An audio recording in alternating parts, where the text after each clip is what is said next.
Hello friends, எல்லாருமே அதிகமாக இப்போ கேட்குற கேள்வி என்னென்னா, எம்என் முடிய போகுதா, எம்என் முடிய போகுதா, எம்என் எண்டாக போகுதா அப்படின்னு கேட்டுக்கிட்டே இருக்கீங்க. ஏன் நெகட்டிவாக யோசிக்கிறீங்க? பாசிட்டிவாக யோசிங்க. எம்என் அவ்வளோ சீக்கிரமாக முடிக்க மாட்டாங்க. ஏன்னா புதுசாக இப்போ ஒரு பிரச்சனையை கொண்டு வந்திருக்காங்கல்ல, புது ஃபேமிலி கொண்டு வந்திருக்காங்க. அந்த ஃபேமிலி ப்ராப்ளம் முடிய எப்படியும் ஒரு 1 வீக்கு கொண்டு போவாங்க அந்த ஃபேமிலி ப்ராப்ளத்தை. அப்புறம் எப்படியும் கங்காவுக்கும் வளைகாப்பு வைக்கல, காவேரிக்குன்னு வளைகாப்பு வைக்கல, அந்த ஃபங்க்ஷனை ஒரு வாரம் கொண்டு போவாங்க. என்னங்க நீங்கள், நம்ம விஜய் டிவியை பற்றி நமக்கு தெரியாதா? ஒரு சீனே ஒரு வாரமாக காட்டுவாங்க. அது எப்படி எம்என் முடிய போகுதுன்னு நீங்கள் எல்லாம் நினைப்பீங்க. அப்படியே எம்என் இப்போ சீக்கிரத்தில் முடியாது. எப்படியாவது ஒரு 1000 எபிசோடுனாலும் கண்டிப்பாக எம்என் வரும் அப்படின்னு நம்ம நம்புவோம். நம்ம கிட்ட தாங்க இருக்குது. நம்ம பாசிட்டிவாக யோசிச்சா பாசிட்டிவாக தான் நடக்கும். அப்புறம் கமருதீன் இன்னும் பிக் பாஸ்லேருந்து வரல. பிக் பாஸ்லேருந்து கமருதீன் வந்த பிறகு அதுக்கப்புறம் ஏதாவது சீன் வைக்கலாம், கண்டிப்பாக ஏதாவது இருக்கும். அதனால் எம்என்னில் வந்த அப்டேட்ஸ் எல்லாம் பார்த்துட்டு எல்லோரும் முடிய போகுது, எண்டாக போகுது அப்படின்னு தப்பாக நினச்சிட்ருக்கீங்க. அந்த எண்ணத்தை முதல்ல மாற்றுங்க.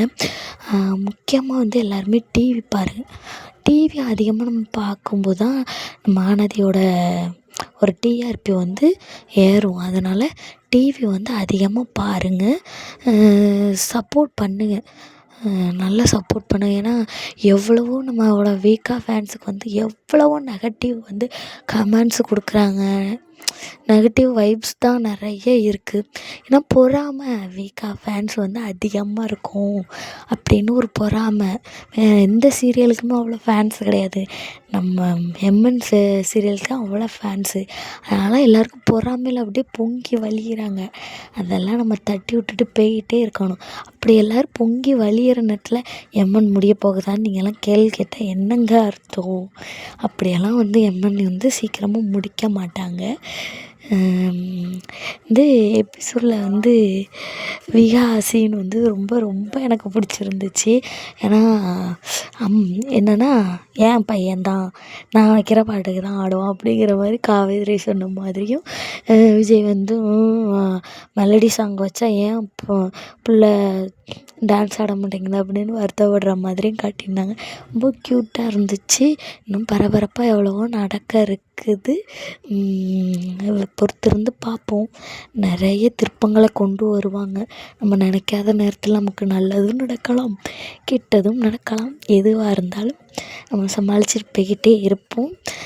அந்த ஃபேமிலியோட இந்த முத்துமலர் ஃபேமிலியோட ரீல்ஸை பார்க்கும்போது எனக்கு என்னையா இன்னும் நீங்கள் சுவாமி வீட்டிலேருந்து கிளம்பலையா, விஜய் வீட்டிலேருந்து கிளம்பலையா அப்படிங்கிற மாதிரி எனக்கு மனசுக்கு தோணுச்சு. அப்படியே காமெடியான வீடியோ போட்டாலும் கடுப்பாகுது அவங்கள பார்க்கும்போது. ஏன்டா விகா வீட்டுக்குள்ளே இருந்து போகாமல் இருக்கிறீங்க, எங்கள் விகாவை தான் டார்ச்சர் பண்ணுறீங்க அப்படிங்கிற மாதிரி என் மைண்ட் வாய்ஸில் ஓடிக்கிட்டே இருந்துச்சு. எதாக இருந்தாலும் பிபி சார் கொஞ்சம் நல்ல விதமாக சீரியலை கொண்டு போனால் நல்லாயிருக்கும்னு நினைக்கிறேன். எல்லோரும் கண்டிப்பாக டிவி பாருங்கள். டிவி பார்த்தீங்கன்னா டிஆர்பி கண்டிப்பாக ஏறும். அதனால் டிவி பாருங்கள், சப்போர்ட் பண்ணுங்கள். விகா வச்சு ஒவ்வொரு நாளும் நம்ம சந்தோஷம் இருப்போம். இன்னும் விகா ஃபேன்ஸ் அதிகமாக வருவாங்க, அந்த நம்பிக்கை எனக்கு இருக்குது. சேனல் பிடிச்சிருந்தா சப்ஸ்கிரைப் பண்ணுங்கள்.